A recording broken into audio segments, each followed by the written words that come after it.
From the Ash Rises a Phoenix, Chapter 3, written by Kangarooney. His nose tickled. Aaron wrinkled it in annoyance, not wanting to wake up just yet. The morning bell hadn't rung, meaning he could catch a few extra minutes of sleep before they had to be up and ready for morning roll. He pulled one hand out from under his covers and rubbed the offending tickle away. With that settled, he shifted in his bunk and moved his hand under his pillow, which wasn't there. He groped for a moment around his head, wondering if it had fallen to the floor again. Nope, his head was leaned against what felt like a rolled-up blanket. Had Jean stolen his pillow again? Annoyed, Aaron sat up in his bunk, instinctively ducking to avoid hitting his head. Instead of the dark bunk room, green greeted him from all angles. Green? He blinked slowly. "Aaron?" a soft voice inquired from his left. "Shut up, Marco," he answered, trying to figure out where he was. "Jean stole my pillow again, didn't he?" The person stood and knelt beside him. Their hand rested on his shoulder. "It's me, Armin." "Armin?" Aaron turned to see his brother. "Armin, what are you doing in the barracks?" "Don't you remember what happened, Aaron?"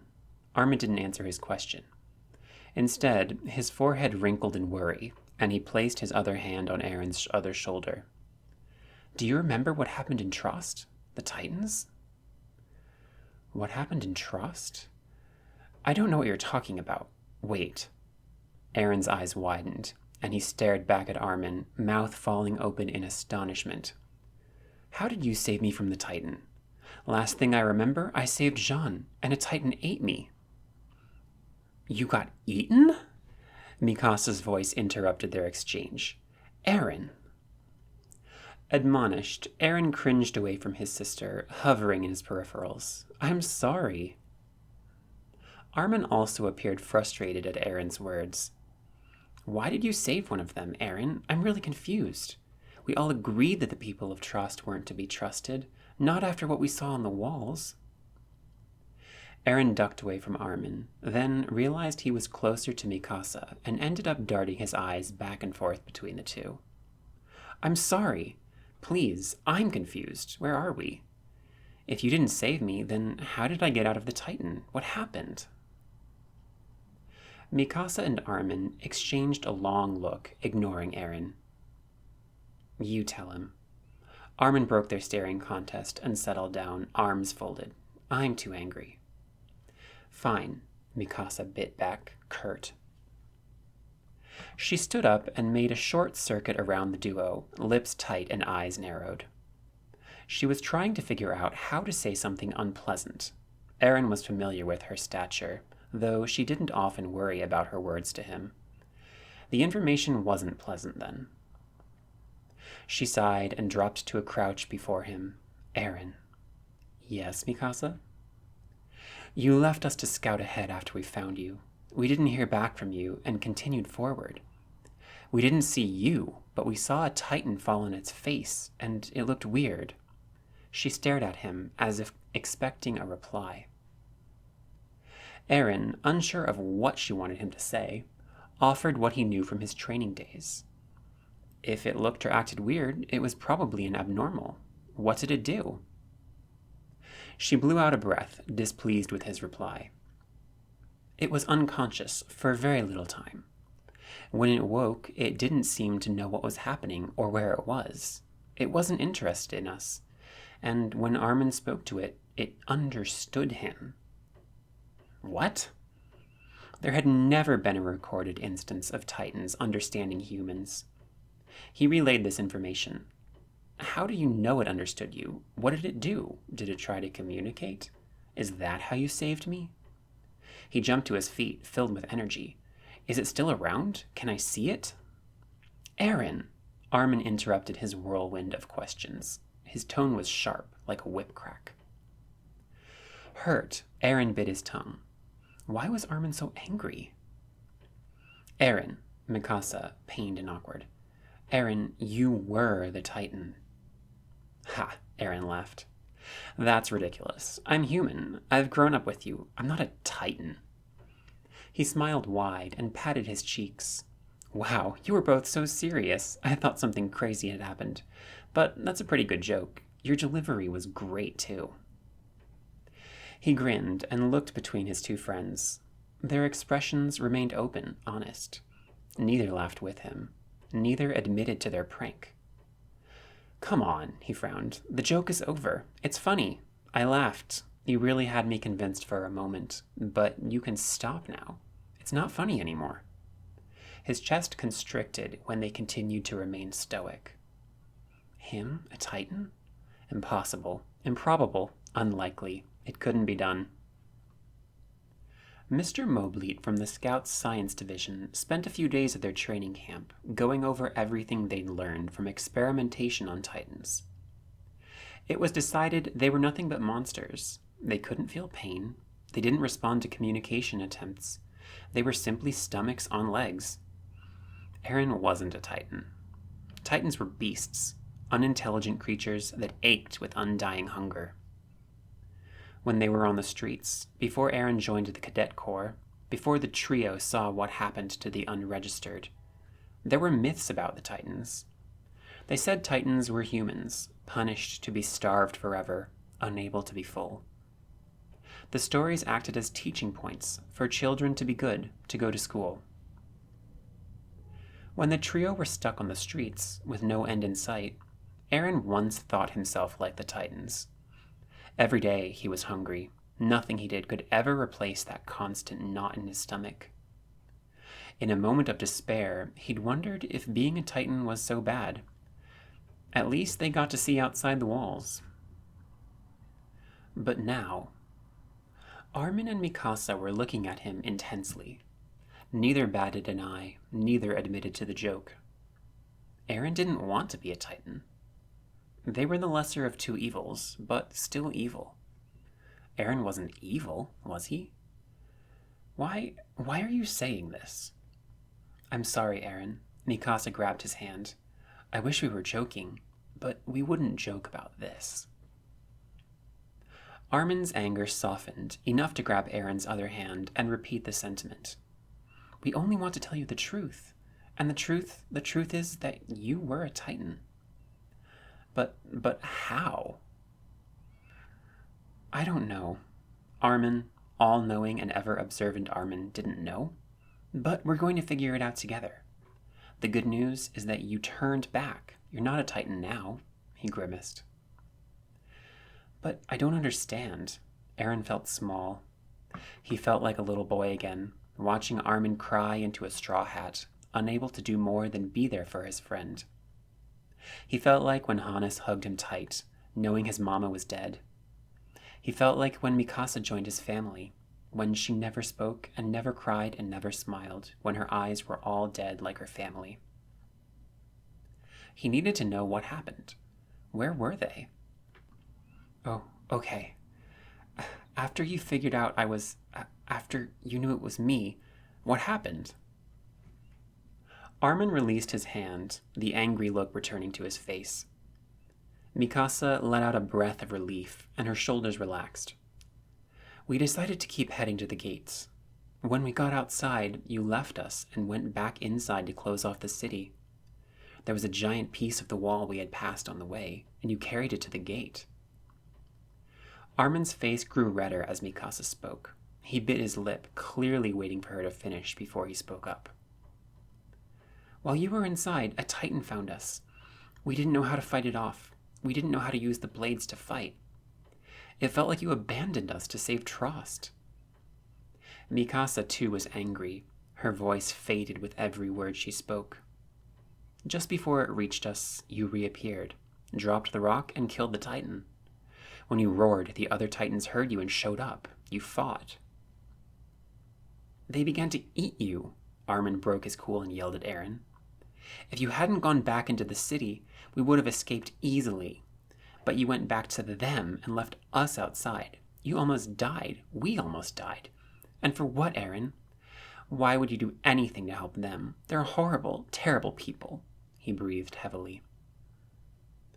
Aaron could see tears gathering in Armin's eyes. What could he possibly say? Aaron didn't remember any of this. Armin. No, Aaron, Armin cut him off. You can't just apologize for this. We made an agreement before you joined the Corps. We are all that matters. Maybe you learned an affection for some of your classmates, but that means nothing compared to what they would do to you, to us, in a second. We are unregistered, Aaron, and now you're a Titan. He swiped at the tears rolling down his cheeks. You can't just apologize for betraying us like this. Abruptly, Armin stood and walked away, shoulders shaking, fists tight. I can't be near you right now. Armin, Aaron murmured, watching his brother march away. Mikasa, he looked at his sister. What do I do now? What did I do? She observed him, silent and unmoving. I told you. I don't remember anything after I was eaten. He thought back to seeing Jean standing on the roof, cursing his gear and dodging the Titan's hands. Jean had been screaming at the monster, calling it names. Jean was terrified, knowing death. Aaron never saw Jean so scared in his life. For a moment, Aaron had wondered if he hated the other boy enough to watch him die like this. And he didn't. Aaron didn't hate Jean. Jean was just another child of circumstance. He wanted to join the military police to escape the possibility of exactly what happened. Jean was so close to escaping, just like Aaron. In that moment, Aaron forgot that Jean would join the same people rounding up the unregistered. He forgot that Jean might be happy to throw Aaron over the wall. In that moment, Aaron couldn't let Jean die, so he didn't. He swooped in, cut the fingers open that held Jean tight. He hauled the boy away from the grasping hands and told him to fight. Then it grabbed Aaron, and Jean couldn't save him. The last thing Aaron saw before he slid down the throat was Jean screaming his name, reaching for him, eyes wild. He remembered floating, face up, in the red, red, red. He remembered the heavy weight of death in there. He remembered dying.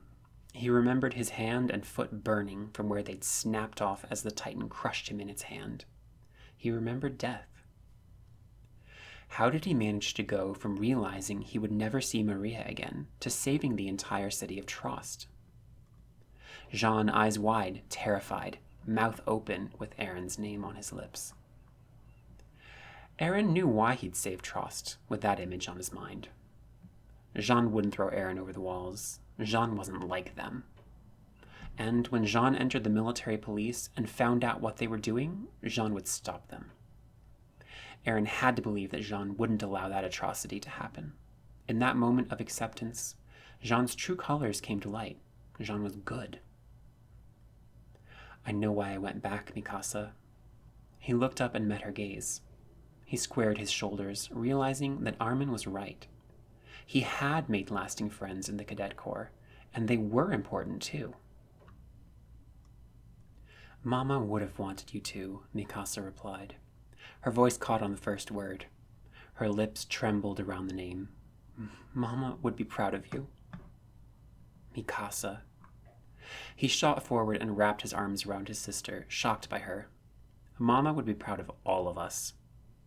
No. She fought his hold and pulled away. She always told me I was brave and strong, that I fought for justice. But I've been nothing but a coward since she died. Aaron wished in that moment that he had never joined the Cadet Corps, or that she and Armin joined with him. He'd missed this development of her psyche. He was never around them anymore. He knew what they told him, but they were closed off. He missed them growing up, like they missed him. Mikasa was hurting. She was the strong one. She was the brave and powerful one, stoic, unrelenting. He barely held hold of his temper, only making it through each day from Armin's mantras. Mikasa was their shield, their powerhouse. He'd once been jealous of her. She was strong. Mama would never lie to you, Mika. He grabbed her arm and pulled her close again. Tightly he held her, squeezing with all his strength. You are strong. You are not a coward. Why would you think you are? What can I do to help you? You can't help me, Aaron. She stopped shaking and fell limp in his arms. I've been a coward since the beginning. I only fought because you fought first. No, you fought because you're brave. If you were a coward, you would have run and left me to fight those men. He disagreed with her, anxious at her refusal to hug him back. Where was Armin? He was better at making Mikasa understand her worth. Aaron felt entirely useless. He hadn't been there these last few years. What kind of brother was he? And now, you went back to save everyone in Trost because you could. I wanted to leave everyone behind. Let them be damned to die. We all agreed to leave them behind, Mika. We planned to leave as soon as we could and never come back, Aaron argued. We wouldn't have helped them. I wouldn't have tried, except, apparently, I was given the ability to. I'm sorry I left you both outside.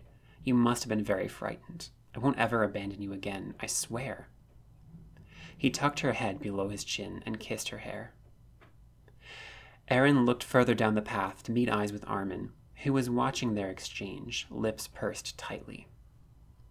Louder, Aaron repeated his promise, hoping Armin would hear him.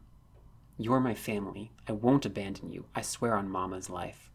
We're in this together. Armin rubbed a hand in his hair and looked skyward, away from his huddled siblings. Aaron watched as both of his hands gripped his hair tightly, yanked once, twice. Then he relaxed his fingers, dropped his hands, and rolled his shoulders. He looked back to Aaron, met his eyes, and spoke. Family first, Aaron. Us first. He smacked his chest in emphasis. Yes, Aaron nodded and opened one arm for his brother. Please, Armin. Armin groaned. He jogged to their sides and joined in the hug pile. One arm wrapped around Aaron, the other around Mikasa. I love you both. You can't ever leave me. I don't know what I would do without you. Mikasa nodded into Aaron's neck. One arm pulled away from Aaron to snake around Armin, pulling him in. I love you too. Aaron let Armin tuck his head into his chest as well. Maria, I don't think I could love another person as much as I love you both.